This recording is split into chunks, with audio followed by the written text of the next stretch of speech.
Well, Tom, there's a lot of attention on Dr. Paul and so many cameras and reporters following him around that he had to bail out of a visit to Mojo's Diner this morning.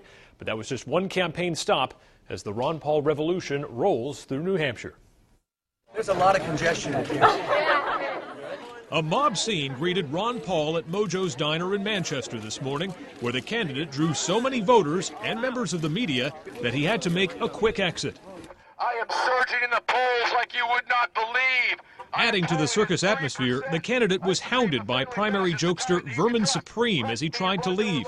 The early departure left some voters feeling jilted. And we were assured he'd come through. And, you know, they all blame the press. But you know what? That's part of it. They got to get used to it, and they got to deal with it, and they make their way through. All the other candidates do it. The Paul campaign released a statement saying the size of the crowd made the diner, quote, unsafe, and that Ron Paul's wife had been shoved by a reporter and told to get out of the way. It was a much calmer scene at Timberland in Stratham this afternoon, where Dr. Paul spoke to workers and toured the business.